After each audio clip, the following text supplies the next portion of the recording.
ప్రియమైన వారలారా, ప్రభువైన యేసుక్రీస్తు నామములో ఈ యొక్క ఉదయకాల సమయాన మీ అందరికీ నా హృదయపూర్వక వందనాలు తెలుపుకుంటున్నాను. అందరూ మీరు సంతోషంగా ఉన్నారని నమ్ముచున్నాను. ప్రియులారా, 1 కొరింథీ పత్రిక 2వ అధ్యాయము 9-10 వచనాలు ఇలా సెలవిస్తున్నాయి. దేవుడు తమ్మును ప్రేమించు వారికి ఏవైతే సిద్ధపరచునో అవి కంటికి కనపడలేదు, చెవికి వినపడలేదు, మనుష్య హృదయముకు గోచరము కాలేదు.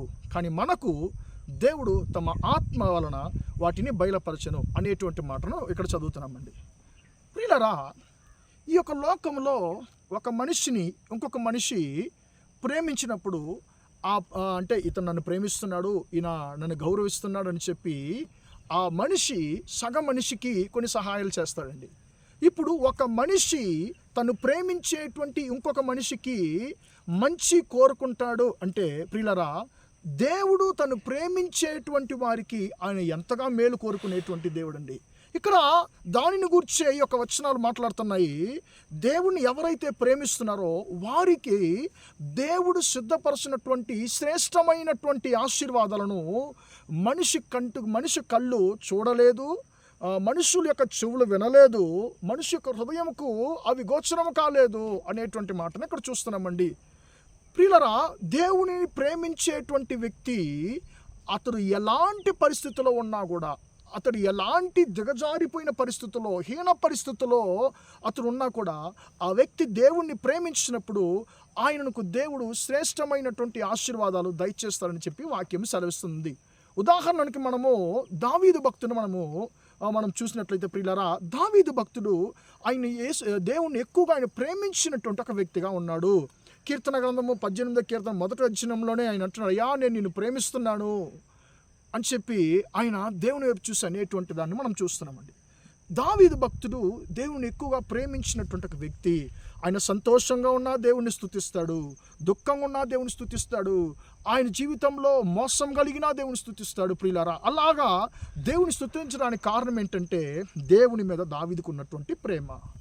ప్రియులారా, ఆయన యొక్క తండ్రి వారి యొక్క ఇంటి వారులు దావీదుని ఏం చేశారంటే ప్రియులారా, ఆయన గొర్రెలు కాయడానికి మాత్రమే అతను ఉపయోగపడతాడని చెప్పి ఆయన గొర్రెలు కాయడానికి ఆయన పంపించేశారండి. కానీ దావీదు యొక్క సహోదరులు ముగ్గురు వాళ్ళు యుద్ధ సైన్యంలో ఉన్నారు, యుద్ధ శూరులుగా ఉన్నారు. కానీ తన యొక్క తండ్రికి 8వ కుమారుడైనటువంటి దావీదు గొర్రెలు కాస్తున్నాడు. ప్రియులారా, అప్పుడు మనుషుల యొక్క దృష్టిలో దావీదు ఎలాంటి వాడంటే ఉపయోగపడని వాడు, గొర్రెలు కాయడానికి మాత్రమే అతను ఉపయోగపడతాడు, హీనమైనటువంటి వాడు, తక్కువ చూపు చూడబడినటువంటి వాడు దావీదు. కానీ దావీదు దేవునిని ప్రేమించాడు కాబట్టి ప్రియులారా, దేవుడు దావీదుకి మహాశ్రేష్టమైనటువంటి ఆశీర్వాదాన్ని ఆయన ఉంచి ఉన్నాడు. అదేంటి? గొర్రెల కాపరైనటువంటి దావీదును సింహాసనములో రాజుగా ఆయన కూర్చొని పెట్టాలని చెప్పి దావీదు కొరకు దేవుడు ఇశ్రాయేలు సింహాసనాన్ని సిద్ధపరిచి ఉన్నాడండి. భవిష్యత్తులో గొర్రెల కాపరైనటువంటి దావీదు రాజుగా హెచ్చించబడింది మనం చూస్తున్నాము. ఒక రాజుగా అందరూ చూసి భయపడేటువంటి ఒక గొప్ప రాజుగా దావీదుని దేవుడు హెచ్చించాడు. కారణం ఏంటంటే దావీదుకి దేవుని మీద ఉన్నటువంటి ప్రేమ అండి. ఆయన అన్ని పరిస్థితుల్లో కూడా దేవుణ్ణి ప్రేమించడం ఆయన వదిలిపెట్టలేదు ప్రియులారా. కాబట్టి మీరు కూడా ఒకవేళ మనుషుల ద్వారా త్రోసివేయబడుతున్నారా, తిరస్కరించబడుతున్నారా, మనుషుల ద్వారా తక్కువ చూపు చూడబడుతున్నారా, మీరు దేవుని మాత్రం ప్రేమించండి, యేసయ్యను మాత్రం ప్రేమించండి. యేసయ్యను ప్రేమించడం మాత్రం వదిలిపెట్టకండి. ఆయనను ప్రేమించే వారికి ఆయన శ్రేష్టమైనటువంటి ఆశీర్వాదాలు ఇచ్చేటువంటి దేవుడు. గొర్రెల కాపరైనటువంటి దావీదుకు సింహాసనాన్ని దేవుడిచ్చాడు. కాబట్టి నీ జీవితంలో కూడా నేను తక్కువ చూపు చూస్తున్నారేమో ప్రియమైన దేవుని బిడ్డ, నీ యొక్క ఇంటి వారే నిన్ను తక్కువ చూపు చూస్తున్నారేమో, నీ తోడబుట్టిన వారు తక్కువ చూపు చూస్తున్నారేమో, నీ బంధువులు నిన్ను చాలా తిరస్కరిస్తున్నారేమో, నిన్ను హీనంగా నడిపిస్తున్నారేమో. దేవుడు అంటున్నాడు, నా కుమారుడు నా కుమార్తె నువ్వు భయపడొద్దు, నువ్వు నన్ను ప్రేమిస్తున్నావు కాబట్టి ఖచ్చితంగా నేను నీ కొరకు శ్రేష్టమైనటువంటి ఆశీర్వాదాలు సిద్ధపరిచి ఉన్నాను, తగిన సమయానికి నేను హెచ్చిస్తానని చెప్పి దేవుడు అంటున్నాడు. కాబట్టి ధైర్యంగా ఉందామండి, మనం దేవుని ప్రేమిద్దామండి, యేసయ్యని ప్రేమిద్దామండి. యేసయ్య మీద ఉన్న ప్రేమను మాత్రం వదిలిపెట్టకుండా ఉందాము. ఖచ్చితంగా ఆయన మనల్ని దీవించేటువంటి దేవుడిగా ఉంటున్నాడు. ప్రార్థన చేద్దామా? ప్రేమగల మా తండ్రి, దయగల దేవ, ఇంతవరకు ఈ మాటలు విన్న మీ బిడ్డలు మీరు దీవించండి, ఆశీర్వదించండి.